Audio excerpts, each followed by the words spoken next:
Have you traveled a lot by plane? To be honest, I haven't traveled a lot by plane, and there's specific reason for that.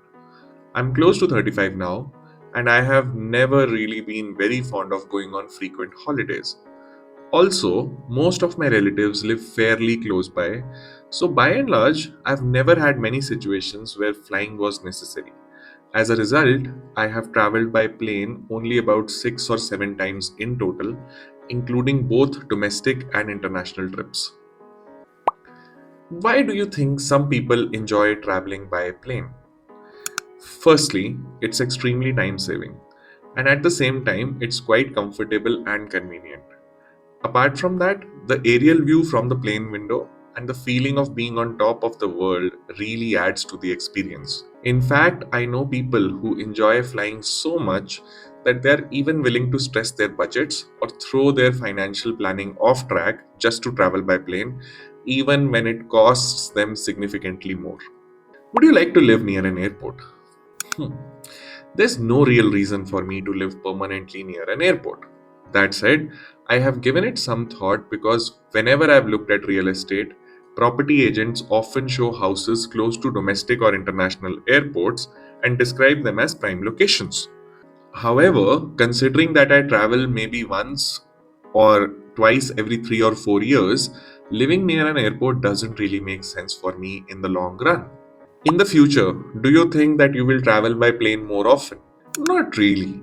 I don't see myself moving into a profession that requires frequent air travel. And since my family continues to live close to my home, I don't have any strong reason to fly more often.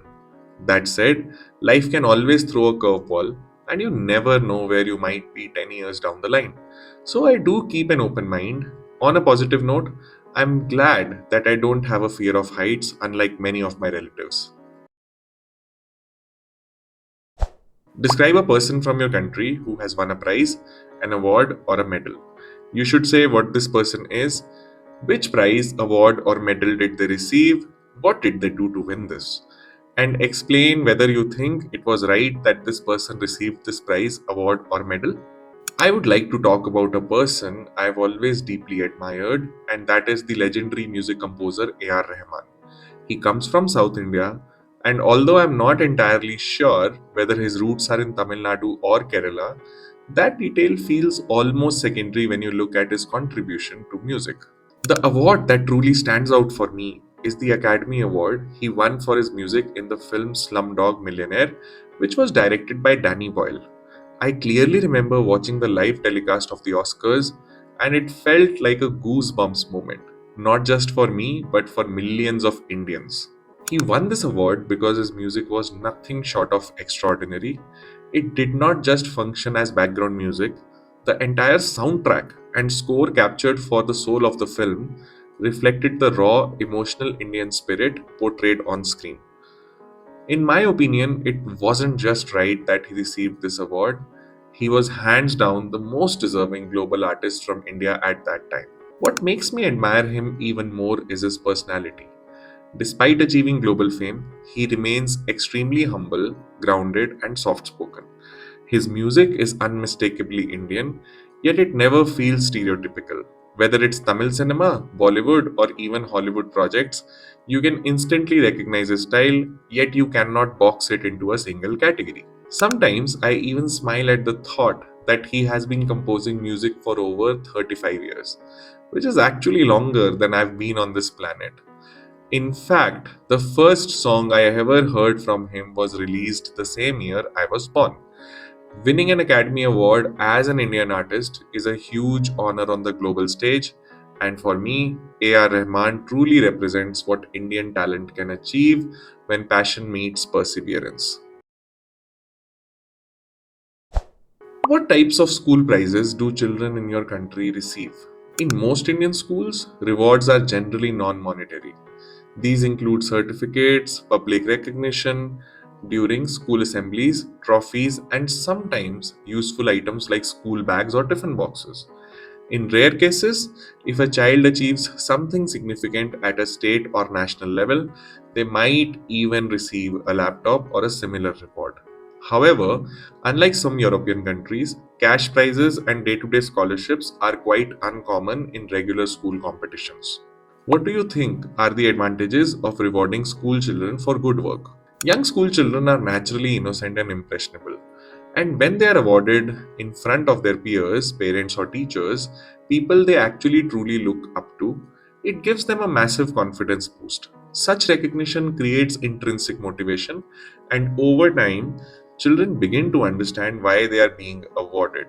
This often encourages them to stay on that path and work consistently hard, whether in academics or sports. Do you agree that it's more important for children to receive rewards from their parents than from their teachers? I don't agree with this view. In fact, I believe rewards from teachers often have a stronger impact. Parents love their children unconditionally, so appreciation from them feels warm and reassuring. But it's also expected.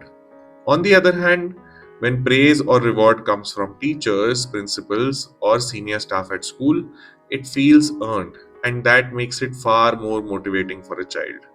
Do you think that some sports people, for example, top footballers, are paid too much money? This isn't just an opinion, it's a well known reality. Top athletes like Lionel Messi or Cristiano Ronaldo earn more than many of the world's most successful entrepreneurs. The income gap is so mind boggling that it's hard to comprehend how individual players can be worth more than the GDP of some smaller nations. I recently heard that Messi's left foot alone has been insured for an astronomical amount of around 800 million US dollars, which speaks volumes about the financial scale of these sports celebrities. Should everyone on a team get the same prize money that they win? Ideally, yes, but realistically, it's unlikely to happen. Every major sport trends to have one standout superstar who draws fans, sponsorships, and global attention, and naturally, they earn more. That said, many sports leagues do try to strike a balance so that younger or lesser known players don't feel sidelined. For example, the Indian Premier League does a fairly good job of distributing rewards while still recognizing star performers. Do you agree with the view that in sport, taking part is more important than winning? Yes, absolutely. I strongly agree with this view. When you take part in sports, whether at professional level or even in your neighborhood, you build physical strength, mental resilience, and discipline. Even if you don't win a prize on the day, you walk away stronger in body and mind. Many people I know actively participate in sports without obsessing over results because the skills and mindset they develop help them win at life, both personally and professionally.